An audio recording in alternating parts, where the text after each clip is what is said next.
মহান আল্লাহ বলেন, বিশেষভাবে আসরের সালাত ঠিক ঠিক সময় মতো আদায় করো। সংক্ষিপ্ত বিবরণে বুঝলাম সালাত আদায় করতেই হবে। ওযু করে সালাত আদায় করতে হয়, পানি নেই। তায়াম্মুম করে সালাত আদায় করতে হবে, মাটি নেই।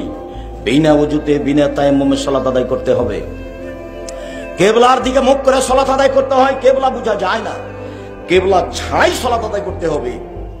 দাঁড়িয়ে সালাত আদায় করতে হয়, দাঁড়িয়ে থাকা যায় না। বসে থেকে সালাত আদায় করতে হবে, বসে থাকা যায় না। শুয়ে থেকে সালাত আদায় করতে হবে, কেবলার দিকে পা করে শুয়ে যেতে হবে। যেভাবে সহজ, সালাত আদায় করতেই হবে। পরিষ্কার কাপড় পরে সালাত আদায় করতে হয়। পরিষ্কার কাপড় নেই, যে কাপড় পরে আছে তাতে পেশাব পায়খানা লেগে আছে, এই কাপড় পরেই সালাত আদায় করতে হবে। পরিষ্কার অপরিষ্কার কোনো কাপড়ই নেই।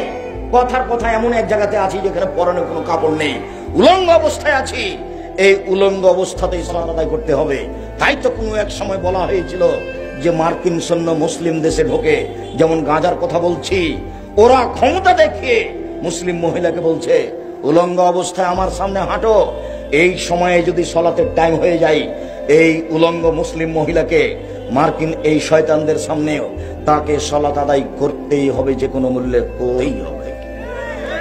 পৃথিবীতে এমন কোন পরিস্থিতি নেই যেই সময়ে সালাত মা। পৃথিবীতে এমন কোন জায়গা নেই যে সময়ে সালাত মা।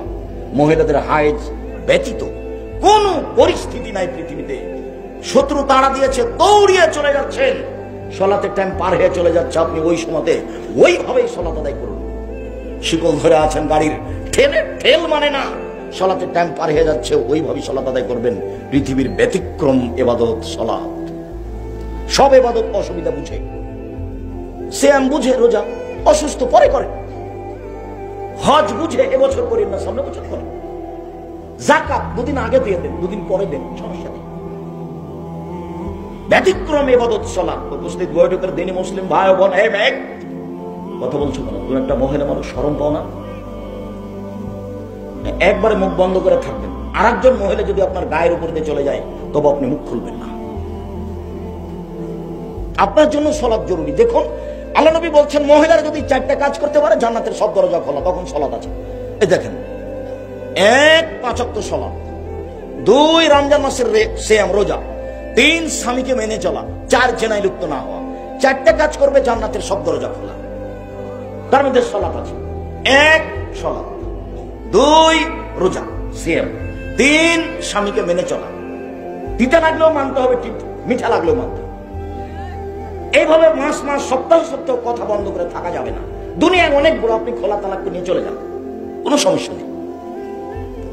স্বামী জমিদার হোক না হলে ফকির হোক, চেয়ারম্যান মেম্বারকে বলেন ভাত খাবো না, এটা খোলা তালাক করে নেন, তার কাছে তালাক নামাটা পৌঁছে দিয়ে বাড়ি চলে যান, কোনো সমস্যা নেই। আপনার এই অধিকার আল্লাহ রাসূল দিয়ে রেখেছে।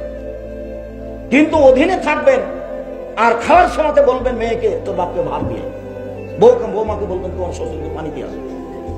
কোন সময় যদি জানো 1 গ্লাস পানি নিয়ে থেকস করে রেখে ভাব চলে যাবে। আব্দুর রাজ্জাক সাহেব, আমাদেরকে অত তুচ্ছ করে বলিয়েন না। আমার স্বামীরও মুখ খারাপ, আমি এটা বুঝলাম।